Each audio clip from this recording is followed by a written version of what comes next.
Selamat siang pemirsa, saya Irwan Saragi kembali hadir menemani Anda dalam Sumut hari ini siang. Siang ini kami telah merangkum sejumlah informasi terkini di antaranya. Tim intelijen Kejagung tangkap DPO Kejari Labuhan Batu. Angka kesembuhan COVID-19 di Sumatera Utara lampaui dunia. Kaum ibu Kecamatan Bandar Kabupaten Simalungun siap menangkan paslon nomor 4. Selain cuplikan berita tadi, kami juga akan menghadirkan beragam informasi lainnya. Pemirsa, kita jelang Sumut hari ini siang selengkapnya.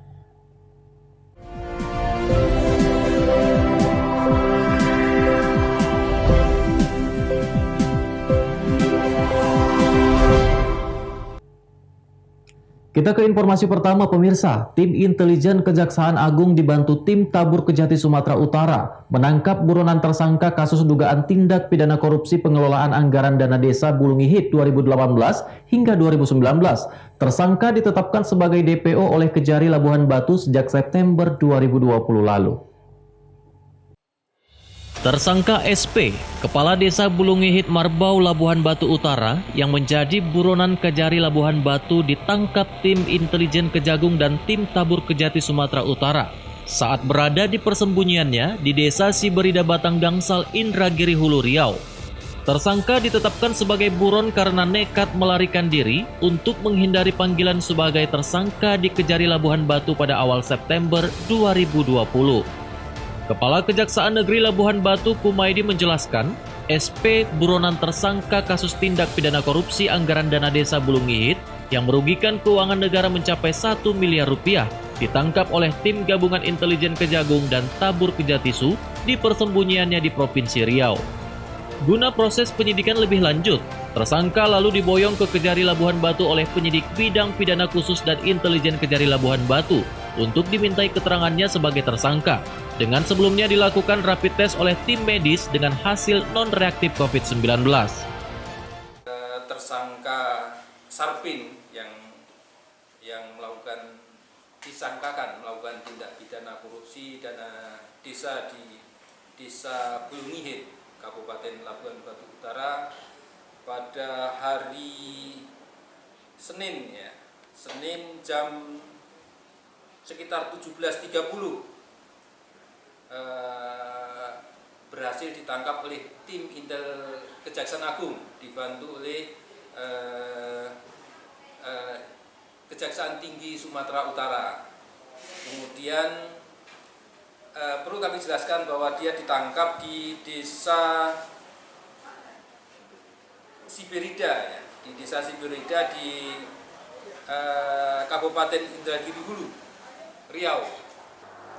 Tadi malam sekitar jam 7.30 tim penyidik dibantu oleh tim Intel Kejaksaan Negeri Labuhan Batu menjemput tersangka yang sudah ditangkap oleh pihak Kejaksaan Agung tersebut, dan alhamdulillah sore tadi sekitar jam 5 sudah bisa dibawa ke Kejaksaan Negeri Labuhan Batu.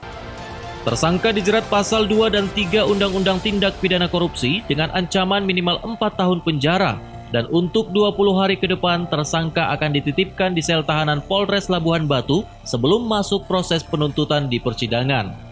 Ucok Sitorus melaporkan untuk Evarina TV. Sementara itu pemirsa, seorang anggota TNI Angkatan Darat divonis 20 tahun penjara oleh Majelis Hakim di Pengadilan Militer Tinggi 1 Medan karena terbukti melakukan pembunuhan berencana terhadap istri sahnya yang direncanakan akan bersama dengan selingkuhannya. Putusan ini lebih ringan dari sidang tuntutan sebelumnya. Inilah oknum TNI PMPC yang merupakan prajurit TNI Angkatan Darat yang bertugas di Korem 023-KS- dijatuhi vonis 20 tahun penjara oleh Majelis Hakim di Pengadilan Militer Tinggi 1 Medan, Jalan Bomban Surbakti, Kota Medan, Selasa sore. Terdakwa merupakan pelaku mutilasi yang tega membunuh istrinya yang direncanakan bersama terpidana NS, wanita yang diduga selingkuhannya tersebut. Sebelumnya, auditor militer menuntut terdakwa dengan hukuman mati karena melakukan tindak pidana pasal 340 KUHP tentang pembunuhan berencana yang menghilangkan nyawa istrinya bersama 2 orang wanita tanpa belas kasihan. Namun terdakwa PM lolos dari pidana hukuman mati. Terungkapnya pembunuhan ini berawal saat warga menemukan tengkorak manusia yang sudah mengering berserakan di kawasan Jalan Baru Kelurahan Sihapora Nauli, Kecamatan Pandan, Kabupaten Tapanuli Tengah pada 20 Mei 2020 lalu. Auditor Militer Mayor CHK Sri Amansyah dalam ruang sidang pembacaan putusan mengatakan bahwa atas kasus pembunuhan berencana yang dilakukan oleh terdakwa, pihaknya masih pikir-pikir karena tidak sesuai dengan tuntutan hukuman mati yang telah mereka tetapkan. Kalau tuntutan auditor militer itu pidana mati, karena di dalam pasal 340 KUHP junto 55 itu ancamannya pidana mati seumur hidup atau paling lama 20 tahun penjara. Jadi tadi diputus oleh majelis 20 tahun. Jadi auditor mungkin akan berpikir, waktu untuk berpikir apakah nanti akan menyatakan banding dalam putusan majelis tadi. Kalau nanti karena kami auditor itu sifat satu, jadi saya punya pimpinan. Nanti saya akan minta petunjuk pimpinan saya, apakah auditor harus banding atau menerima. Itu nanti ada petunjuk dari pimpinan kami sendiri. Selain dihukum 20 tahun penjara, terdakwa PMPC juga dipecat sebagai prajurit TNI Angkatan Darat. Wahyu Pratama melaporkan untuk Eva Rina TV. Informasi lainnya pemirsa, sidang paripurna DPRD Tanjung Balai dalam pembahasan APBD tahun 2021 terkait penandatanganan kebijakan umum anggaran prioritas plafon anggaran sementara ricuh dan menuai aksi protes dari sejumlah peserta sidang. Anggota Dewan protes karena penandatanganan tidak sesuai tata tertib dan meminta dilakukan musyawarah ulang. Inilah detik-detik aksi protes seorang anggota Dewan terhadap Ketua DPRD yang juga sebagai pimpinan sidang dalam jadwal pembahasan APBD tahun 2021. Suasana sidang semakin ricuh dan tegang saat anggota Dewan lainnya tidak terima atas sikap anggota Dewan yang mengamuk tersebut. Sidang paripurna DPRD ini membahas tentang APBD tahun 2021, soal penandatanganan kebijakan umum anggaran prioritas plafon anggaran sementara. Kericuhan terjadi akibat ketersinggungan ucapan pimpinan sidang paripurna terhadap seorang peserta sidang. Selain itu, beberapa peserta sidang tidak menyetujui dan meminta penandatanganan kebijakan umum anggaran prioritas plafon anggaran sementara tahun 2021 yang diduga telah melanggar tata tertib dibatalkan dan dilakukan musyawarah ulang. Kita akan melaksanakan pandangan umum fraksi-fraksi terhadap nota pengantar APBD 2021. Kita sampaikan hari ini bahwa kita sampaikan dari fraksi pendekat keadilan bahwa penjadwalan ini salah. Ternyata penjadwalan ini salah, mekanismenya di BAMUS tidak korup. Wanda Pratama melaporkan untuk Eva Rina TV.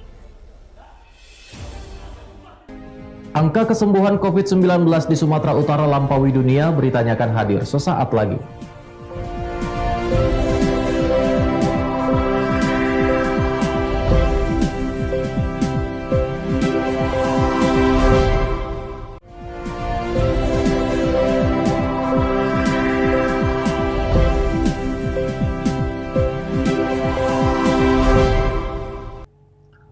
Terima kasih Anda masih bersama kami pemirsa. Angka kesembuhan penderita COVID-19 di Sumatera Utara terus meningkat, bahkan melampaui rata-rata kesembuhan dunia. Begitu pula warga tetap diimbau untuk tetap memperketat pelaksanaan protokol kesehatan untuk menghindari lonjakan kasus baru.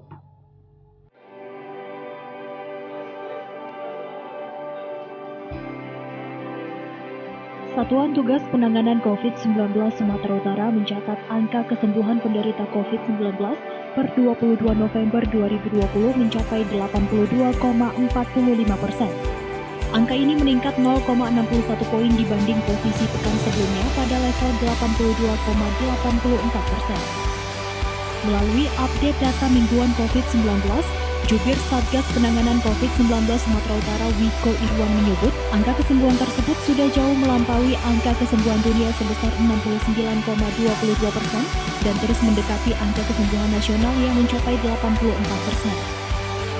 Tren yang baik dari perkembangan penanganan COVID-19 di Sumatera Utara tersebut harus diikuti oleh perilaku masyarakat untuk tetap menerapkan protokol kesehatan secara ketat.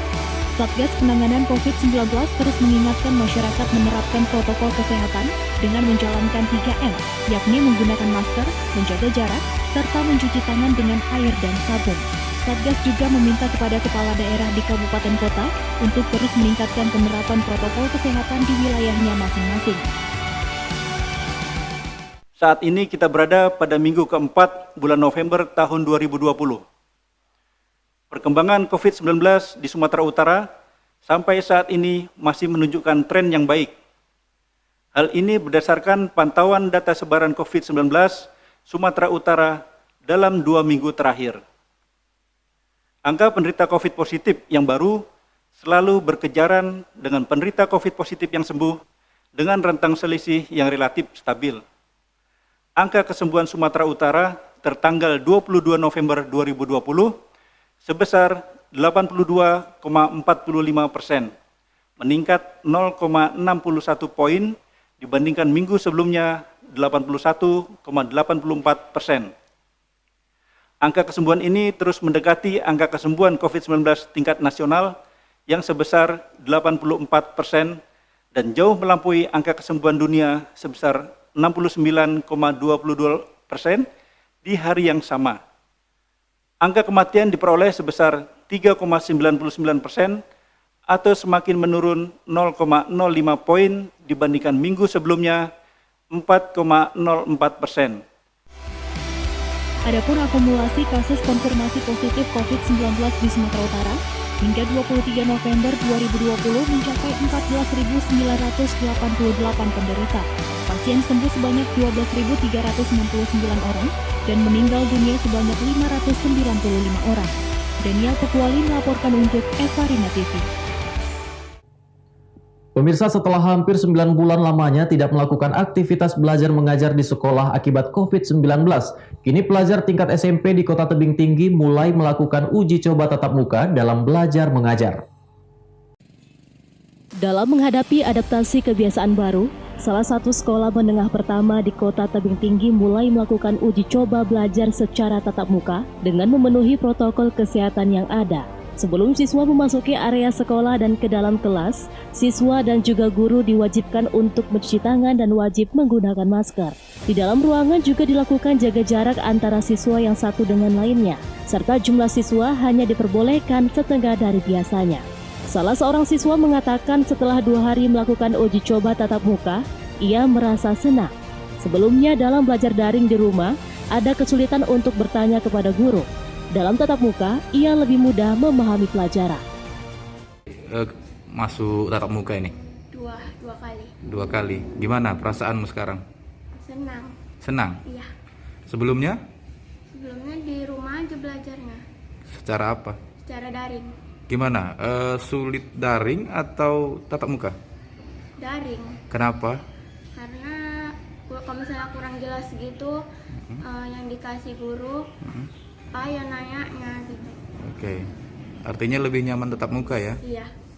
Jadi dengan situasi COVID ini gimana harapanmu, Dek? Ya harapannya supaya bisa jadi tatap muka belajarnya. Oke. Terus? Persiapan sebelum ke sekolah. Apa aja biasanya? Yang wajib lah. Ya sarapan gitu, cuci tangan, pakai masker. Oke. Sebelum masuk sekolah, apa aja yang dilakukan? Di depan pintu itu dicek suhu, disuruh pakai masker sama cuci tangan. Kepala sekolah mengatakan, sebelum siswa memasuki area sekolah terlebih dahulu pihak sekolah melakukan sosialisasi sesuai protokol kesehatan. Dan sebelum siswa masuk ke sekolah, suhu badan wajib dicek terlebih dahulu dan jika memenuhi standar maka siswa akan diperbolehkan mengikuti pelajaran tatap muka. Ia juga mengatakan setiap 2 kali sehari pagi dan sore hari, sekolah juga melakukan penyemprotan disinfektan ke setiap kelas-kelas yang digunakan untuk belajar tatap muka dan setiap kelas dibagi menjadi 2 gelombang. Hal apa yang dilakukan sebelum? Satu dulu, kita harus mensosialisasikan tentang protokol kesehatan.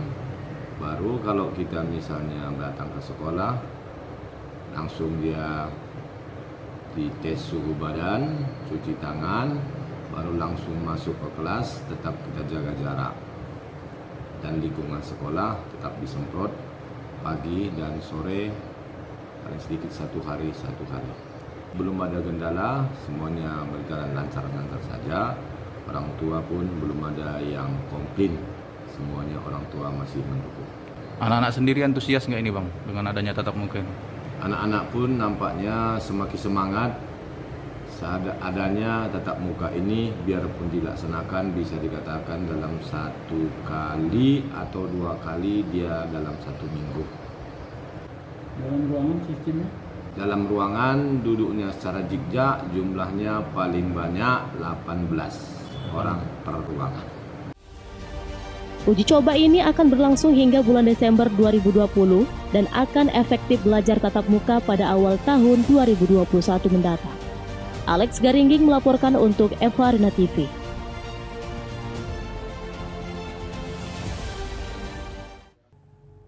Pemirsa, Komisi Pemilihan Umum Daerah Kabupaten Simalungun, Sumatera Utara telah selesai melakukan sortir dan melipat surat suara pemilihan kepala daerah. Dalam proses ini, KPU Simalungun sengaja tidak melibatkan banyak orang guna meminimalisir kerumunan, namun tetap menerapkan protokol kesehatan. Sebanyak 665.490 lembar surat suara pemilihan kepala daerah paslon Bupati dan Wakil Bupati Simalungun 9 Desember 2020 mendatang yang diterima KPU Simalungun sudah selesai tahap sortir dan pelipatan pada Senin tanggal 23 November 2020. Dalam proses ini, KPU Simalungun sengaja tidak melibatkan banyak orang guna meminimalisir kerumunan, namun tetap menerapkan protokol kesehatan seperti para pekerja diwajibkan memakai masker dan mencuci tangan. Selain sudah menerima surat suara, KPU Simalungun sebelumnya juga sudah menerima logistik lainnya seperti kotak suara sebanyak 1.992, tinta sebanyak 3.984 botol, dan segel sebanyak 39.840 pieces. Selain itu, beberapa jenis logistik berkaitan dengan alat pelindung diri yang dipersiapkan untuk setiap tempat pemungutan suara juga sudah dipersiapkan. Seluruh logistik sudah berada di gudang KPU Simalungun di Pematang Raya. Semua kegiatan KPU Simalungun yang dilakukan harus sesuai dengan protokol kesehatan. Ini terkait dengan logistik yang sudah diterima di kantor KPU Kabupaten Simalungun. Ada beberapa jenis logistik yang sudah kita terima. Itu diantaranya adalah kotak suara, kemudian surat suara, kemudian tinta dan segel.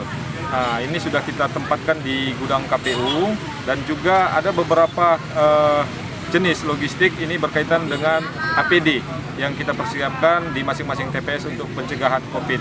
Di antaranya itu ada sarung tangan plastik, kemudian juga ada tisu yang kita berikan nanti di tiap-tiap TPS supaya masyarakat yang menggunakan hak pilihnya ini merasa nyaman ya, terhindar dari penyebaran COVID-19. Dosi Simarmata melaporkan untuk Eva Arena TV. Pemirsa, Sumut hari ini akan kembali dengan informasi menarik lainnya. Tetaplah bersama kami.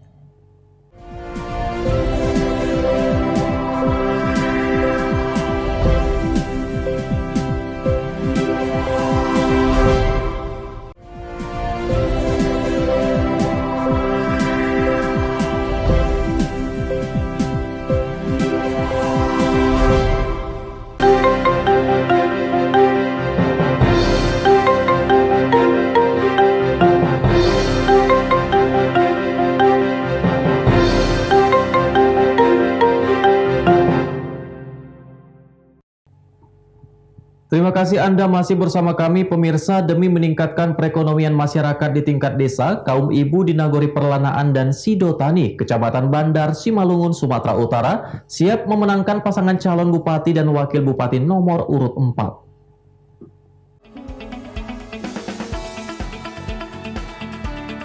Kehadiran pasangan calon Bupati Simalungun Anton Saragi dan calon Wakil Bupati Rospita Sitorus di sejumlah desa, Kecamatan Bandar Simalungun, Sumatera Utara mendapat antusias dari kaum ibu.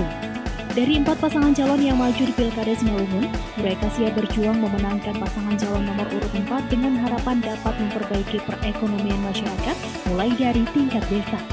Hal tersebut disampaikan salah seorang warga Nagori Perlanaan usai menemui kunjungan pasangan calon Bupati Simalungun Anton Saragih dan calon Wakil Bupati Rospita Sitorus. Dirinya mengaku untuk periode 2021 hingga 2024 ini, Anton Saragih dan Rospita Sitorus mampu memperbaiki perekonomian masyarakat. Apa Bu? Nomor 4 Bang. Nomor 4 alasannya Bu? Supiani. Udah Kehidupan ini lah Bang, siapa tahu jalan-jalan ini, pekerjaan ini Bang, gara-gara corona ini bisa terbantu awak. Oh gitu. Iyalah Bang. Ibu yakin nomor 4 menang ini? Harus Bang, Harus menang ya? Iya. Nah ini kalau udah menang harapannya apa? Ya pekerjaan inilah Bang, lowongan ini karena Covid ini Bang, bantu ibu rumah tangga ini. Perekonomian lah Bang. Ya. Nah itu aja Bang, harapan mak mama itu aja nya. Ya. Mau nggak berusaha untuk memenangkan Pak Anton ini? Harus Bang, berusaha. Makanya kami hadir sini sosialisasi begini Bang. Dengan Tapi udah berapa kali pertemuan ya? Dua kali. Masyarakat juga berharap agar masa pandemi segera berakhir karena salah satu faktor menurunnya ekonomi masyarakat dikarenakan wabah COVID-19. Eko Hendriawan melaporkan untuk Evarina TV.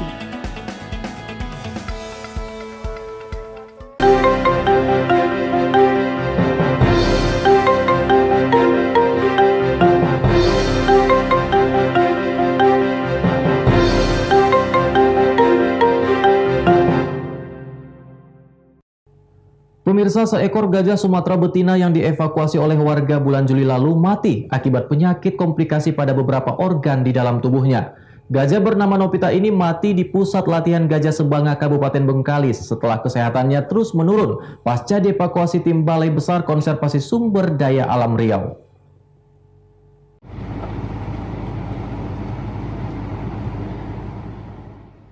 Seekor gajah Sumatera betina bernama Novita yang berusia sekitar 50 tahun, mati di pusat latihan gajah PLG Sebanga di Kabupaten Bengkalis. Kepala Bidang Wilayah 2 Balai Besar Konservasi Sumber Daya Alam Riau, Heru Sukmantoro Selasa 24 November mengatakan, gajah betina tersebut merupakan gajah liar yang dievakuasi pada bulan Juli di Kabupaten Rokan Hilir. Gajah berusia sekitar 50 tahun tersebut telah mengalami disorientasi sehingga tidak lagi mengenali area jelajahnya. Novita merupakan gajah soliter atau tunggal yang ditangkap karena merusak beberapa tanaman warga. Kemudian gajah Novita dievakuasi untuk dipelihara dan mendapatkan penanganan medis. Menurut Heru, kondisi Novita terus mengalami penurunan dan mati akibat dari komplikasi penyakit yang diderita, berdasarkan hasil pemeriksaan tim medis dari BBKSDA Riau. Memang didiagnosis oleh tim dokter, ya, tim medis pada saat itu memang ada masalah. Ya. Kita setelah evakuasi, kita lakukan pemeriksaan secara mendalam, ternyata memang ada di dalam organ tubuhnya itu ada luka, ya, luka sehingga sempat ada benjolan ya, di kaki kanan. Dan juga ada luka di sebelah lambung sebelah kiri. Heru menambahkan, setelah melakukan neokropsi pada gajah tersebut, tim BBKSDA Riau kemudian mengubur gajah Novita di kawasan PLG Sebanga. Dari Pekanbaru Riau, Ervan Setiawan, Kantor Berita Antara mewartakan. Pemirsa, informasi tadi sekaligus mengakhiri pertemuan kita dalam Sumut hari ini siang. Saya Irwan Saragih, mewakili kerabat yang bertugas pamit undur diri dari hadapan Anda. Terima kasih atas kebersamaannya dan sampai jumpa.